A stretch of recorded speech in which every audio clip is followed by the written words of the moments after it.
We often think of Earth as a safe little bubble. Our planet drifts peacefully through the solar system. The sun rises and sets with comforting regularity. The stars twinkle in the night sky, looking silent and far away. It is easy to feel secure, tucked away in our own corner of the Milky Way galaxy. We go about our daily lives, worrying about traffic, exams, or what to have for dinner. The universe, in all its vastness, feels like a distant and beautiful backdrop. But it is also a bit of an illusion. The universe is not always the calm and peaceful place it appears to be. It is a dynamic and sometimes violent environment. On December 27th, 2004, something extraordinary happened. Without any warning, a colossal wave of energy washed over our planet. It was an invisible tsunami of gamma rays and X-rays. This blast came from much, much farther away. It originated from a celestial object on the other side of our own Milky Way galaxy. It was a magnetar named SGR 1806-20. Imagine a cannonball fired from 50,000 light-years away. The energy from its flare had been traveling through space for 50,000 years, moving at the speed of light, just to reach us. When it finally arrived, it was still powerful enough to have a noticeable effect on our planet. In just 1/5 of a second, the flare released more energy than our sun emits in over 150,000 years. Scientific instruments all over the world went haywire. The 2004 Magnetar event was more than just a fascinating scientific curiosity. It was a profound wake-up call.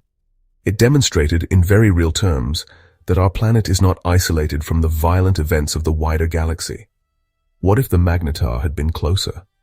If a flare of this magnitude had erupted from a magnetar just a few hundred light-years away, the consequences for Earth could have been catastrophic. A powerful blast of gamma rays and X-rays could fry the electronics of our satellites, crippling our global communication networks, GPS systems, and weather forecasting capabilities. It would be a global disaster caused by an event that we would have no way to predict or prevent.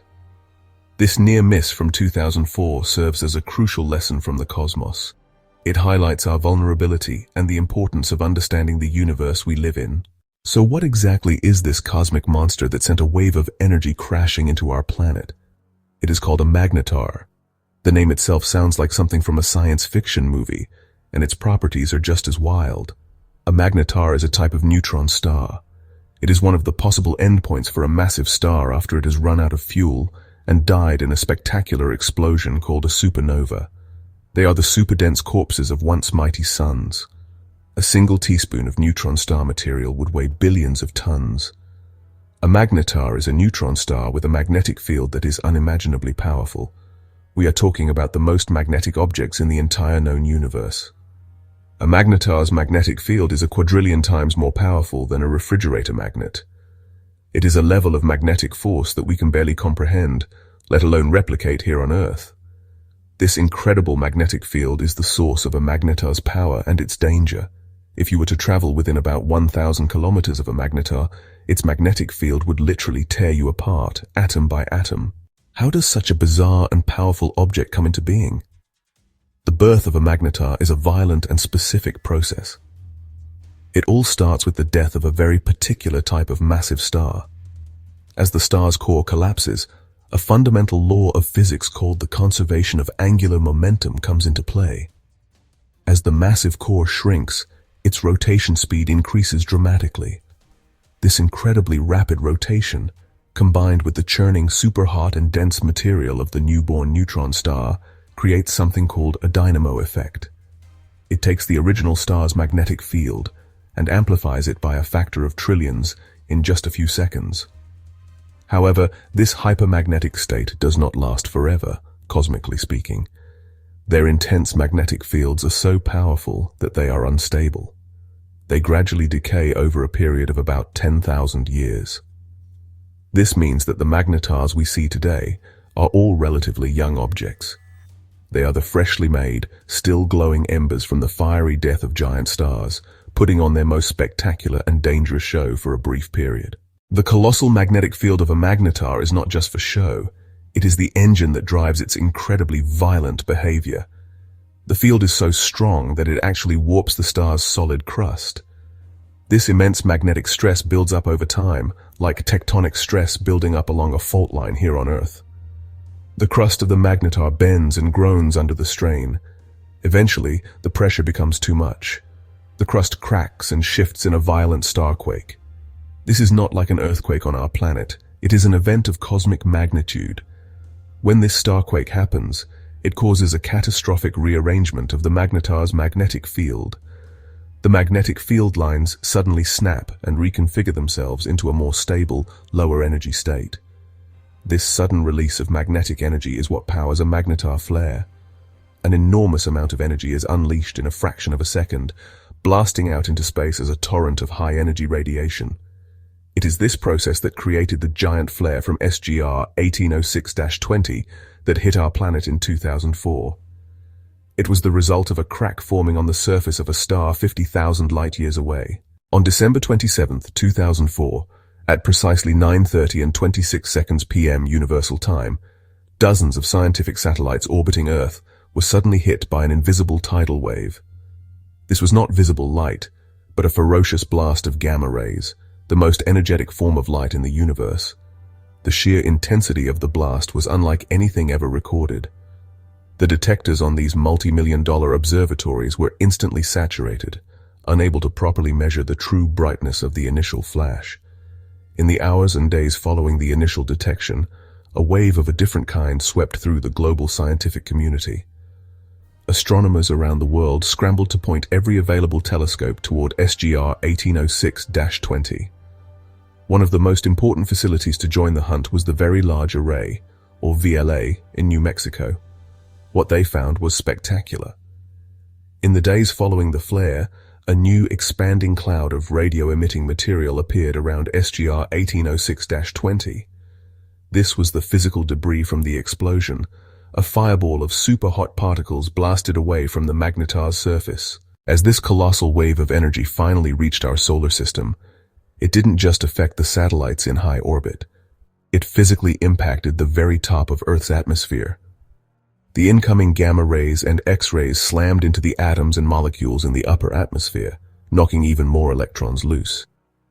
This created a massive and sudden surge in the ionization of the night-side ionosphere. In essence, for a few minutes, the Magnetar's distant flash created a temporary artificial daytime condition in the upper atmosphere on the night side of the planet. This sudden ionospheric disturbance was detected by scientific instruments on the ground. Very low-frequency radio receivers around the world recorded a distinct anomaly. Scientists at facilities like the Arecibo Observatory saw their instruments register the sudden shift. They were witnessing in real time the upper atmosphere of our planet being directly manipulated by an object on the other side of the galaxy. For those of us on the surface, the event passed by completely unnoticed. We were shielded by the miles of air above our heads. If it were not for the sensitive scientific instruments, we would never have known it even happened. The 2004 giant flare was a spectacular event for science, but it was also a sobering reminder of our place in a sometimes violent cosmos. We were lucky. We dodged a cosmic bullet. But this raises a chilling and important question. What if? What if the Magnetar had been closer? What would have happened if a giant flare of the same magnitude had erupted from a Magnetar just 1,000 light-years away? The energy from such a blast follows the inverse square law. If you reduce the distance by a factor of 10, the energy is 100 times stronger. If an identical flare happened at just 500 light-years away, the energy hitting Earth would be 10,000 times more powerful. It would not be a gentle nudge to our ionosphere. It would be a sledgehammer blow.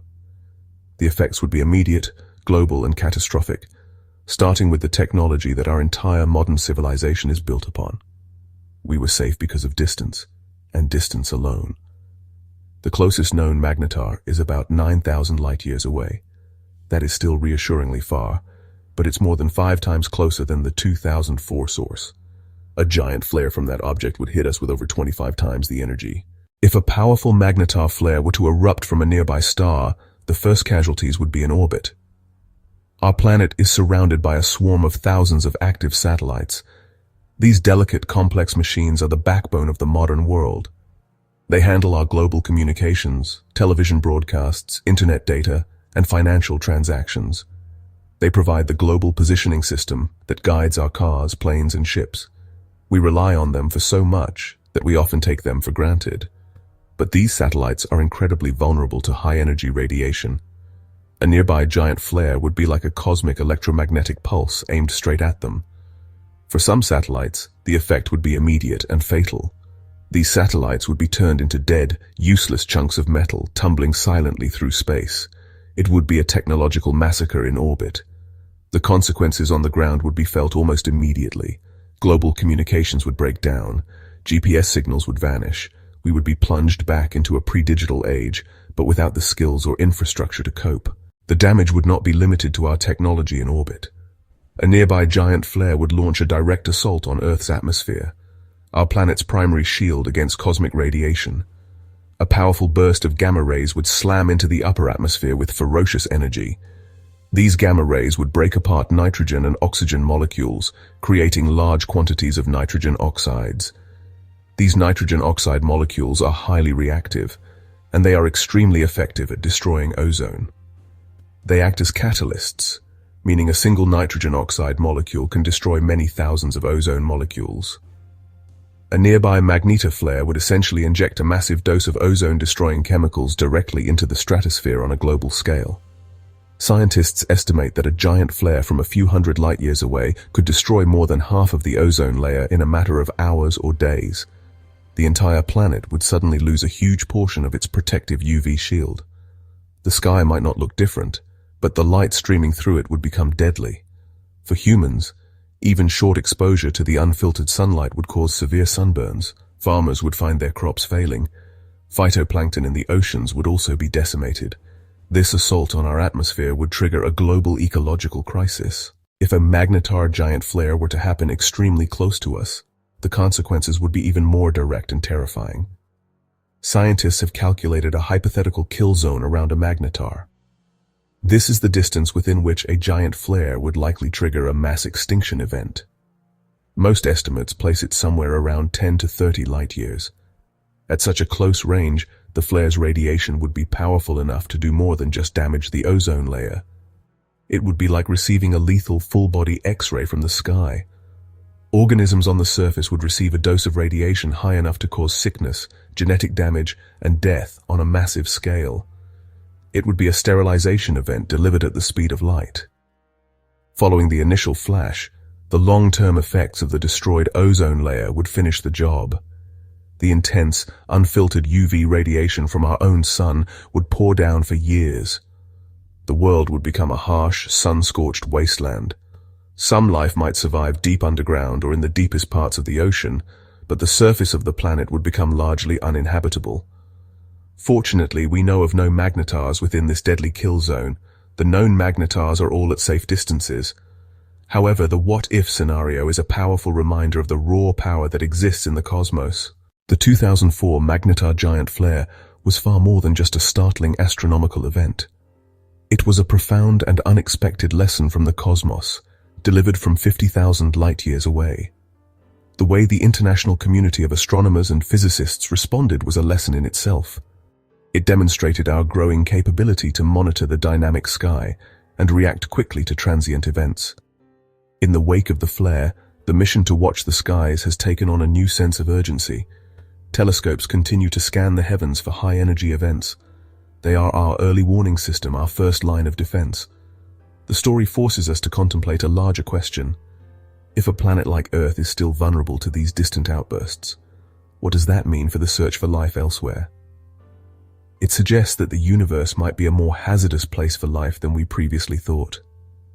The concept of a galactic habitable zone might also be about being lucky enough to avoid proximity to one of these cosmic time bombs.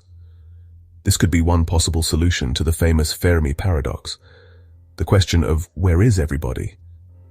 Our continued existence might be the result of a long, unbroken streak of cosmic good fortune.